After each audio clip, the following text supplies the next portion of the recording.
Welcome to eGolf Real World Episode 3.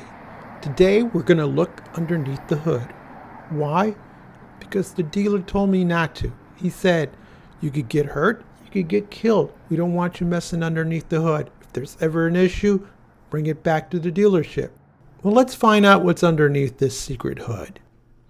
Well, first thing you have to do is turn off your vehicle. Then we're going to go to the lower left of the steering wheel and pull up on a lever. That should release the hood. Put your hand above the VW badge, lift up, and the lift support will help you get the hood up in place.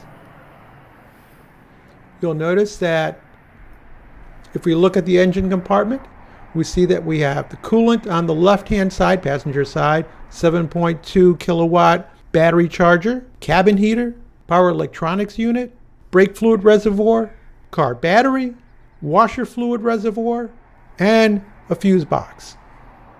So the first thing you'll notice is there is lots of room in this engine compartment. And you might be tempted to put something in there. Don't. One, it's not designed to support the weight. Two, you don't want it jostling around where there's high voltage lines. And yes, there's high voltage. Everything in orange, that's high amperage, high voltage coming into and out of the electronics unit. This is a three-phase voltage control unit. It controls the input and output of power coming from the charger to the battery and vice versa. And in 7 languages, they tell you it's dangerous to mess around with it. But as you see, I'm touching it and nothing's happening. Of course, the car is off and I'm not touching bare wires and I'm not taking anything apart. So in the real world, no need to touch this stuff. Below that unit is the drive unit, which actually is what makes the wheels turn on this. And again, you'll notice that there's a sticker down there that tells you it's dangerous. To the left of this unit is the charger. This is a 7.2 kilowatt charger. On the SE, it only operates AC coming in, 220 or 110 voltage, and it's converted to DC for the battery. Directly behind this charger is the cabin heater. Again, this is fed by high voltage. This will heat the interior of your cabin. Really nothing to mess around with here. If you do use the cabin heater, don't use it a lot because it will drain your batteries quickly. Way down towards the front of the engine is the AC compressor for air conditioning the interior cabin. Again, that has one of those stickers there. It's one of those places we don't need to mess around with. Now, if we go over to the driver's side of the engine compartment, we'll see the 68 amp hour 12 volt battery. Purpose of this battery is to start the electronics and to run the radio, the horn, and any 12 voltage appliances in the vehicle. Now over to the passenger side, there's a coolant reservoir. It looks like a saucer.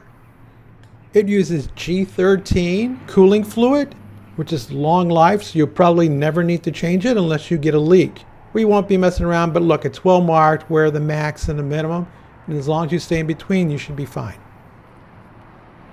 Way across from the coolant reservoir is the brake fluid reservoir. Right now, it's clear, and it should be staying clear for a really long time. This uses DOT4 brake fluid. There's a max and a min level, and again, you want to stay in between those, but you probably won't see it drop much, being that the brakes don't wear down much in this vehicle. Forward of the brake reservoir, we come to the windshield wiper fluid reservoir. This is something that you'll actually refill fairly often if you're washing your wipers a lot. You don't put in distilled water, you don't put in regular water, you buy washer fluid. Either the one with antifreeze if you're in a cooler climate, or the summer blend. Now towards the driver's side, you'll see the fuse box, which comes off. And you'll see a whole bunch of fuses. Inside the lid, you'll actually see the little tool that allows you to remove some of these fuses. But what you won't find anywhere in this car or in the manual is a diagram of what these fuses are for. Why VW doesn't do it? Because they're constantly changing this, and so to get the most current version you have to go online. Good luck. I've yet to actually find it.